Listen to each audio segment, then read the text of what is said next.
Now boarding on track number 8 is train number 1, the All Aboard Podcast, your twice weekly excursion into transportation excellence.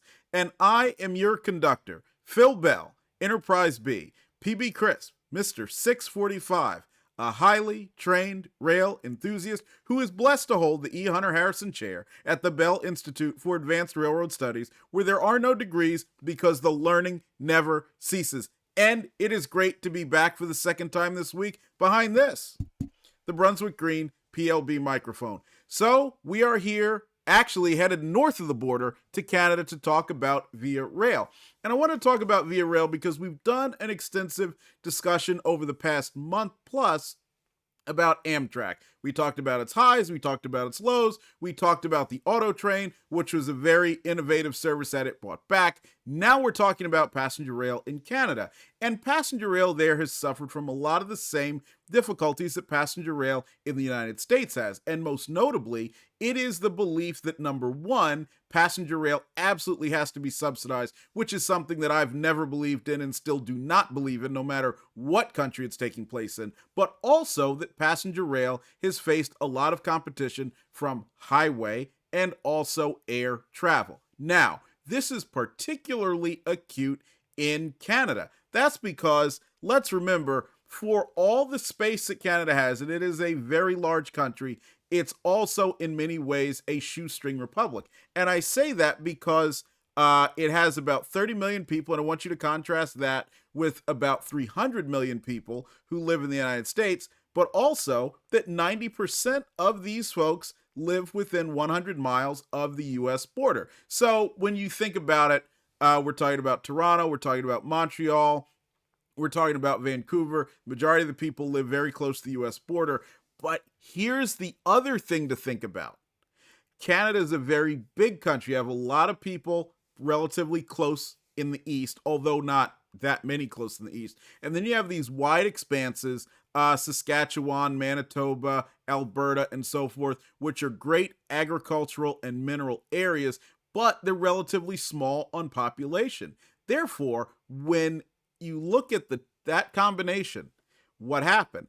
As highways improved and as air service grew, that meant far fewer people would be traveling by train. And to dramatize that, let's take a look a little bit at ridership. So in 1946, just under 45 million Canadians per year. Now, obviously, we know that's not the population of Canada, but there were 45 million people who traveled, which include folks from other countries and, of course, multiple trips by Canadians. 45 million people traveled by train. But by 1975, that had dropped to 25 million. So you look at that, that's a greater than 50% cut. So what does that mean? That the railroads who were providing the services were going to have a very difficult time continuing to operate it. And let's also remember this. You had two major railroads in Canada, and you still to this day do. The first one is the Canadian Pacific. Canadian Pacific then, as now, was a private railroad. And that meant that obviously, like any private company, it had the need to provide a return to shareholders. The other was the Canadian National Railway. CN, on the other hand, had been built largely out of private railroads. That's Canadian Northern, the Grand Trunk, and then a government-funded railway, which was the National Transcontinental, along with some smaller carriers such as the Intercolonial, which had been funded by the government. Putting these together created a second rail system, but even CN, as what they call a crown corporation, which would be similar to what we have in Amtrak as a quasi-public corporation, did not want to continue providing passenger services in the way that it had. Because what the problem you ran into, obviously we've been discussing, fewer people were taking the train, but there was a lot of expenses left in providing it. Add to that, it was even more acute in Canada that you ended up with a lot of unprofitable branch lines that were serving small agricultural areas, which early on made a lot of sense and may very well have developed into something stronger if those areas had become more populated, but they didn't. And another great example is the National Transcontinental and the Canadian Northern having originally built, the Grand Trunk and the National Transcontinental, originally building up to Prince Rupert, British Columbia, which gave the hope that would become a very large port, and it never did until comparatively recently. So you had railroads that were not necessarily going entirely where people needed to go, not entirely where goods needed to go, but were getting the job done. However, they were feeling the strain of operating in this environment. I also want to just give you a little bit more background, particularly as it goes to Canadian National, and it is that CN had been very much used as a tool of economic development for Canada. One example here is the Queen Elizabeth Hotel, which is part of CN Hotels, or was part of CN Hotels, which was a chain the carrier owned. Another example of the development that Canadian National did or was used for in Canada comes here, and these are a couple of Air Canada aircraft. You have a DC-8 and a 747, and I know you're probably thinking, look, Phil, why is it you keep showing us pictures of airplanes? We love trains here. I love trains too, but it's notable to understand that Canadian National was once the parent of Trans-Canada Airlines, which became Air Canada. Again, another example of the development that that the Canadian government utilized CN to do. And one more, simply because I think it's cool and is something that shouldn't be forgotten. This is the Edgewalk at CN Tower. And CN Tower, if you had the privilege of visiting there in the 1990s, you'll know that it very much had the Canadian National Noodle logo on it. That's because it was not only built on CN property, but for a while it was owned by CN. It no longer is, but still has the name. At the same time, Canadian Pacific also followed a lot of this path, even though it was a private company. One of the best examples of that, which is now also part of Air Canada, is this. That is CP Air. They also had steamships. They had hotels. The hotels became Fairmont. So it gives you an idea that the railroads played a critical role. So that decline in passenger service that we talked about earlier was very, very much impactful. And so as time went on, the same activities that took place in the United States, where you had a lot of hearings in the U.S. Senate and in the House of Representatives talking about the rail problem because passenger trains were being discontinued, and also that the railroads operating them were struggling financially, took place in Canada. In the 1950s, you had various Crown commissions that discussed, Royal Commission on Transportation, that recognized the reality, which was now the railroads were struggling. And so they came up with an agreement in the 1960s to fund, and let me make sure I get this right, up to 80% of the cost of operating passenger rail services and the full cost of recovery for operating what were deemed uneconomical branch lines. So if you were a reader of Trains magazine in the 1970s and you saw a lot of these really interesting operations, such as the narrow gauge trackage on Prince Edward Island, or some of the small car float services that Canadian Pacific had that seemingly went from nowhere to nowhere, but there was somebody that might get a couple of freight cars. This is why, because that subsidy existed. That subsidy did not exist in the United States until in really the 1970s, after Conrail was created, when it was then understood that a lot of places were simply going to lose rail service of any form unless government stepped up to subsidize it. So in 1976, there began a concerted effort to solve the passenger rail problem for Canada, and this led to a creation of a marketing arrangement called Via CN. And this really amounted to having Canadian National trains, which were painted to look a lot like what we know now as Via Rail.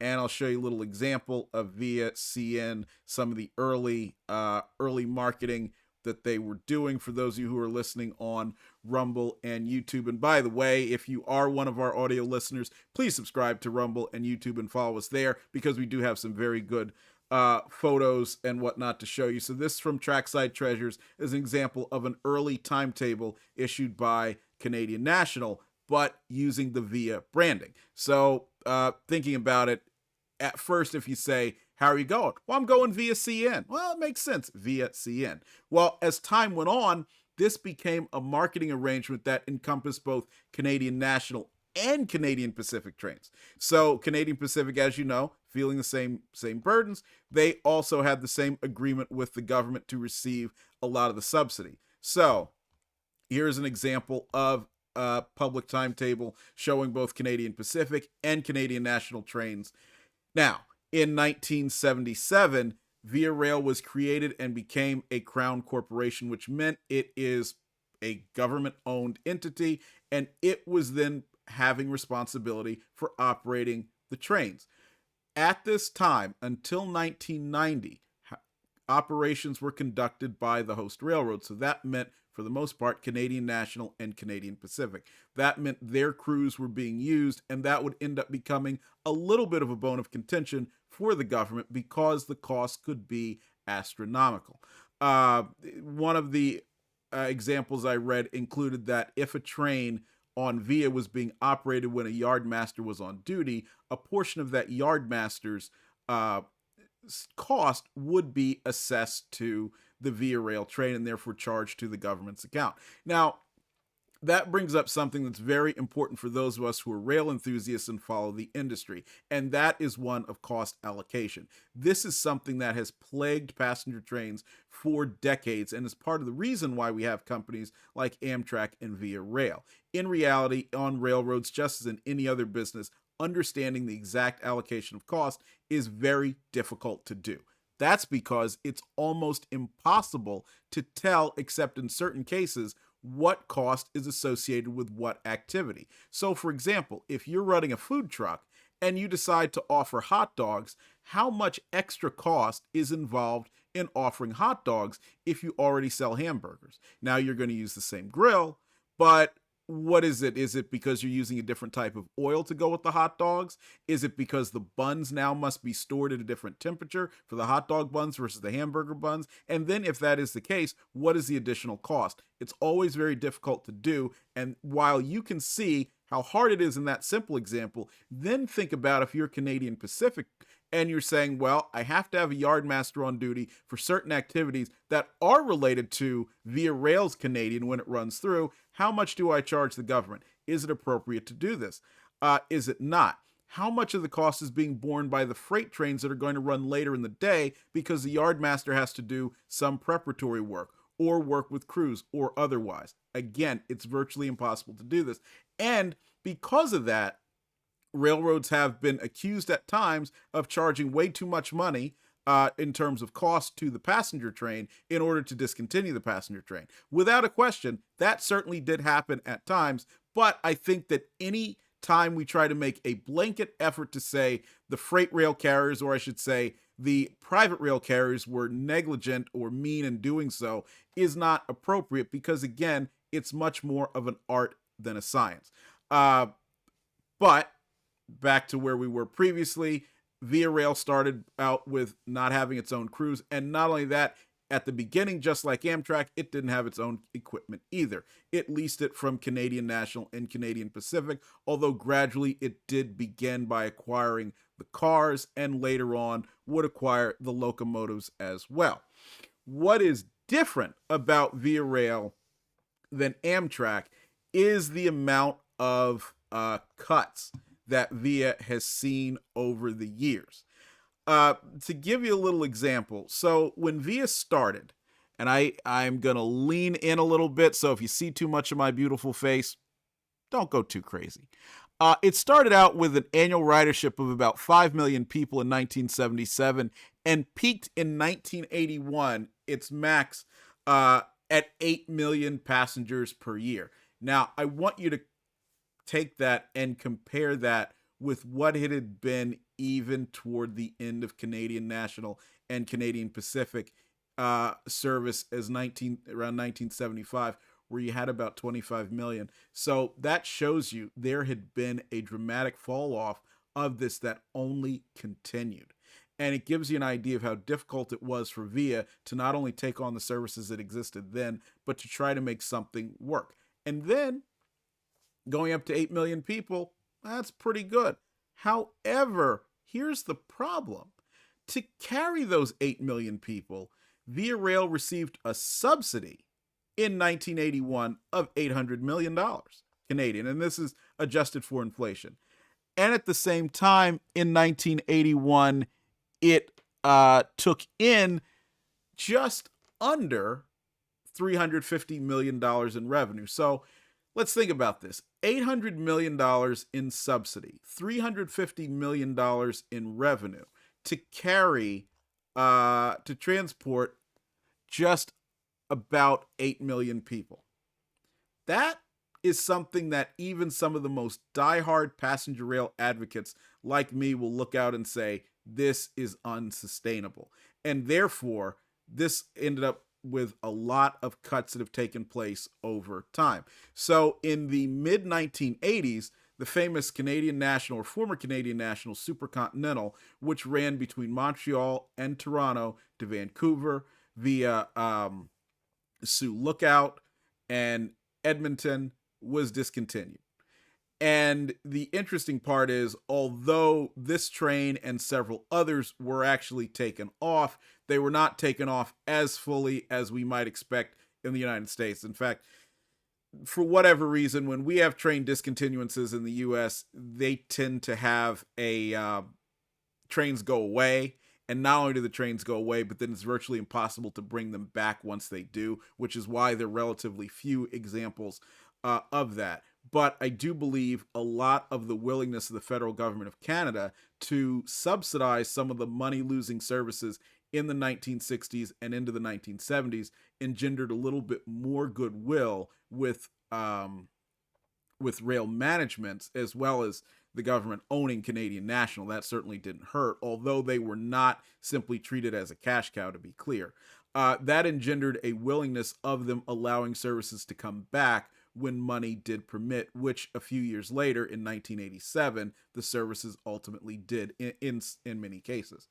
In the United States, much more of an adversarial position had been taken, starting by demagoguing railroad leaders, continuing by forcing them to operate trains that nobody was riding and nobody wanted to ride, continuing to engage in aspects of regulatory fiat through the Interstate Commerce Commission by not permitting mergers and so on. So while you can't say the situation in Canada was just so much better, rainbows and ponies and so on, it certainly wasn't the same difficult situation that led to the bankruptcies of the 1960s and the creation of Conrail in the 1970s that we saw here in the USA.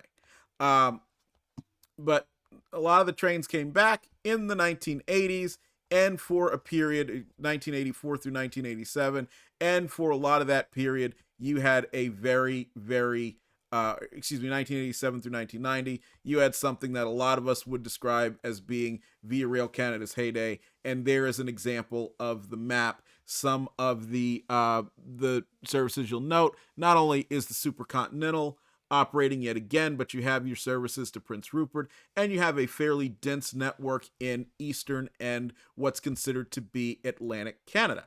Now, of course, then comes what a lot of people still perceive as disaster, and that was 1990. In fact, that was what precipitated this episode with the cuts, which had their anniversary on January 14th, 1990, when Via's system was shrunk by 55%. And the Canada's head of finance, Benoit Bouchard, is part of the Conservative Party under Prime Minister Brian Mulroney, who, in general, I'm a big fan of, but always pained me as a little kid to see this, was that the subsidy had gotten so high and the budget crunch had gotten so substantial that there was no way they could continue to operate these trains. And the crazy thing that Benoit Bouchard said, that was true, that in a few weeks, no one would ever remember it happened. And sadly, aside from rail enthusiasts, no one really does. Via Rail shrunk at that point, and since then has almost never expanded. There have been small adjustments to the service since that time, but you have what's left, which is a very dense network in the eastern part of Canada. And I'll show you an example here, which their corridor services, which stretch roughly from Quebec City to Montreal into Toronto and Windsor, Ontario, with branches going to Ottawa and Sarnia. So this allows them, just like our Northeast Corridor here in the United States, to serve their national capital and their most populated cities. Um, it also does provide gateway service into the United States through Niagara Falls, Sarnia, and Windsor. Unfortunately, thanks to a very adversarial attitude taken here in the US in the post 9/11 landscape, which, by the way, to get a little political, I've got to absolutely rip President Bush and on Obama too for continuing a very absurd procedure of allowing the U.S. Border Patrol to conduct full inspections of passenger trains in ways that they do not do for modes of any other transportation.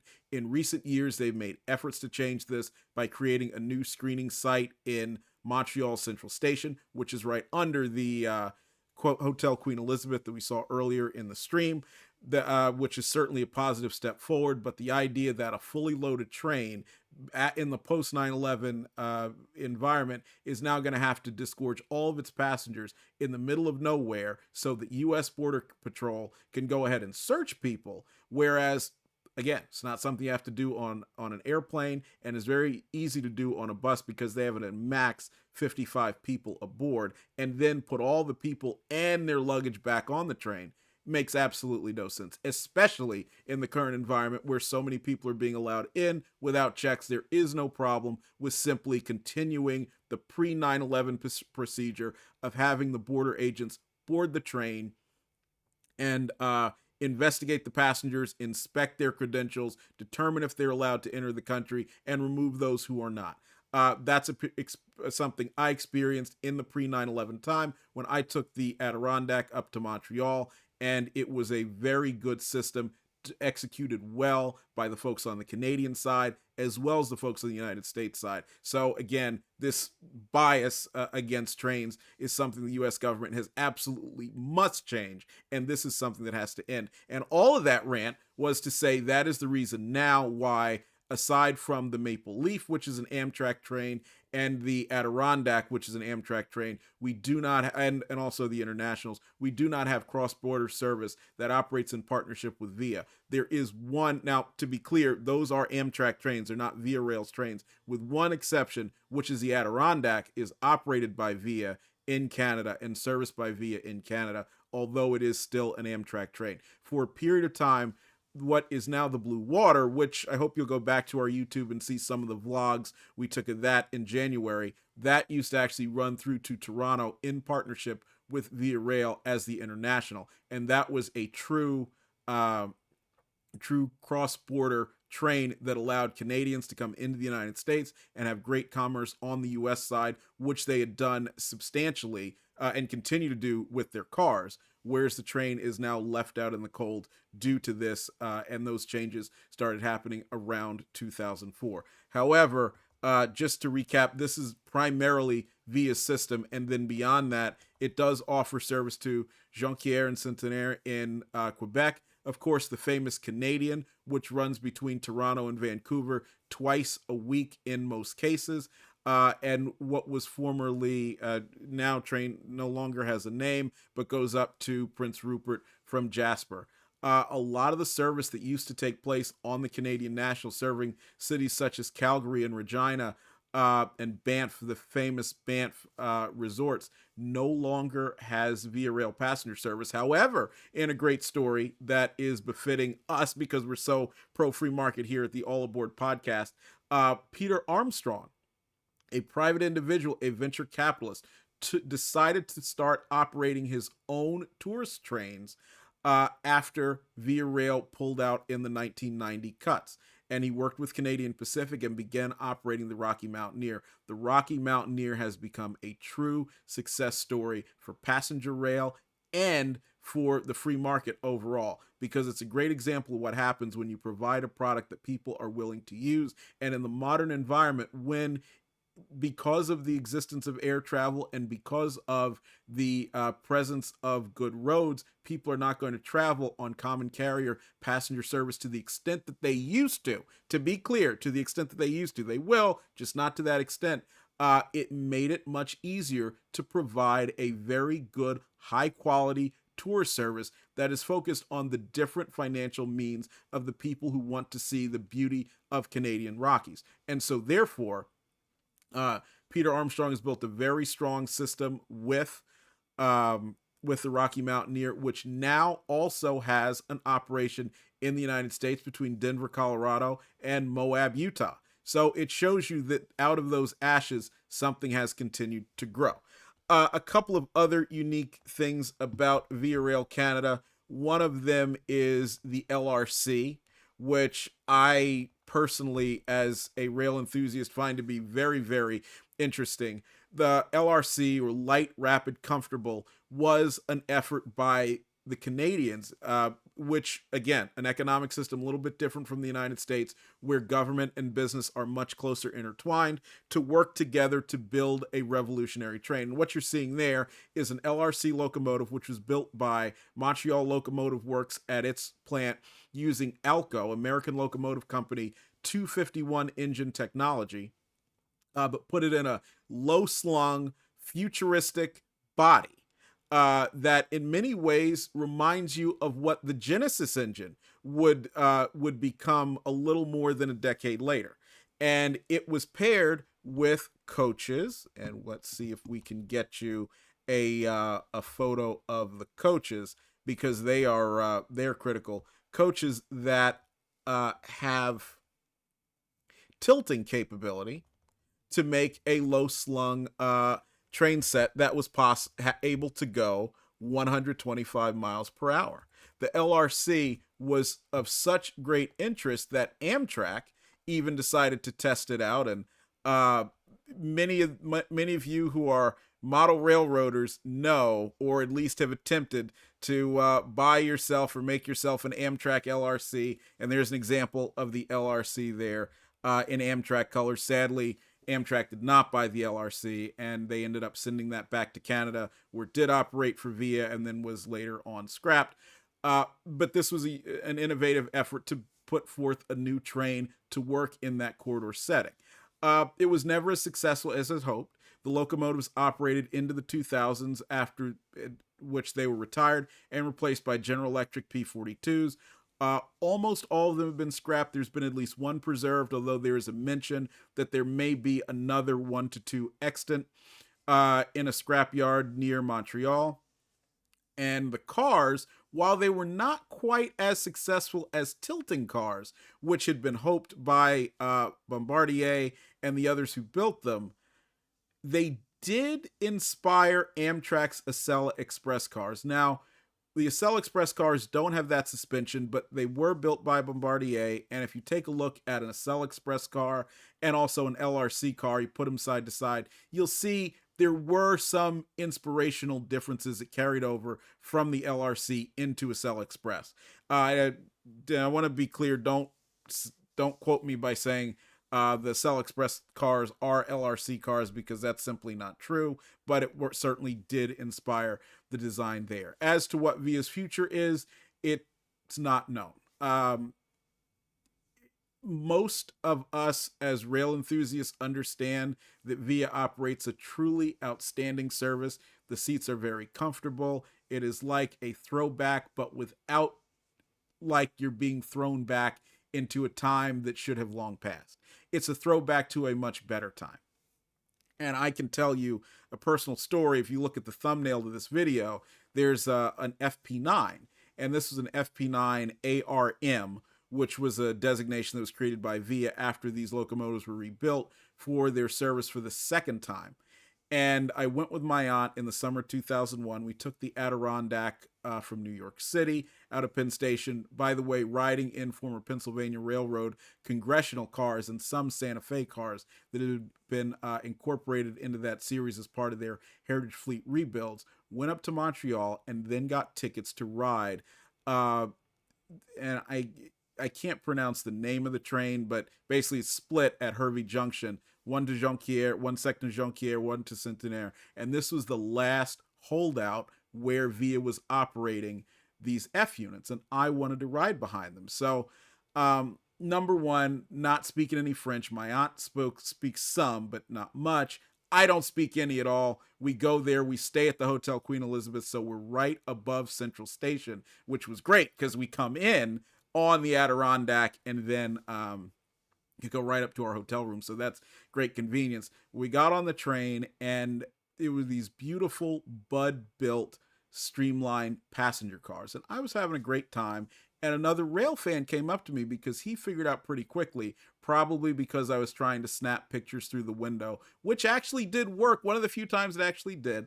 And he came up to me and he said, this coach was originally a Seaboard coach. And I said, wow, a Seaboard airline coach. And Via over the years did acquire a fair amount of surplus streamlined coaches from the US, mostly Bud built stainless steel cars, because a lot of the cars they inherited from Canadian National in particular, but also Canadian Pacific, which had been built by Canadian Car and Foundry and were Corten steel, which did not tend to hold up very well over the years, and also in some cases had asbestos that may or may not have had to be mitigated depending on where it was placed and what the issues related to it were.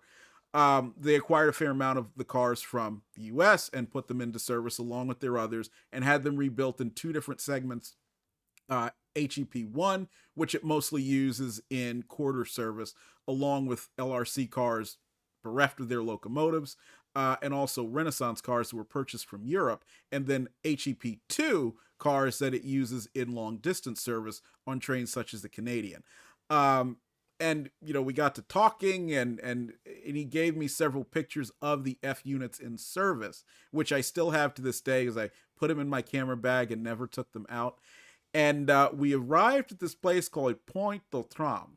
So that was as far east on the island of Montreal as we could go before we went too far. And the map that I read, and I only just, kind of looked at this, said, okay, well, there's going to be bus service, so we can get on the bus and come back.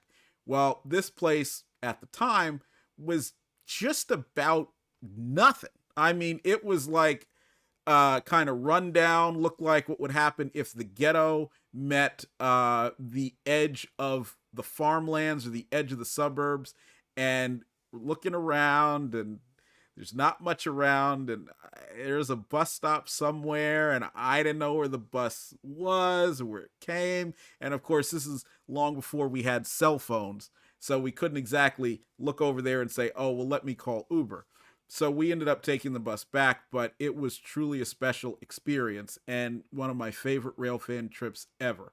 And I'll never forget standing there with the F40PH in the lead, the FP9 trailing, and all I could hear was the music of that 567, which, yes, was a rebuilt 645, but that 567 engine throttling up, throaty yet classic sounding, and it's something I'm going to take to my grave and enjoy every second of it. So I do recommend, if you are a rail enthusiast, go ahead, take whatever opportunity you have, as short or as long as you can, to enjoy some of Via Rail's first class service. The economics, we don't know if they will permit it to continue forever, so I hope you do it sooner rather than later. But I also hope you've enjoyed a little bit of excursion into the history of this company, which continues to provide a high quality service and bring the heritage of Canadian National and Canadian Pacific and their great trains to us as we enjoy railroading in 2024. We will be back with you next Monday, Money Day, where we will talk about precision scheduled railroading. Precision scheduled railroading is something that everybody has something to say. We will talk about the history of it. We will talk about why it was created. We will talk about how it has been implemented in different ways and whether or not it is a good thing or a bad thing. So there'll be a lot to weigh in on. What I hope you'll do is like, subscribe, and share. And please, in the comments, wherever you are listening, share your experiences on Via Rail if you've had an opportunity to travel over it. So we will see you down the main line. We thank you for being part of this excursion into transportation excellence, and I hope you have an awesome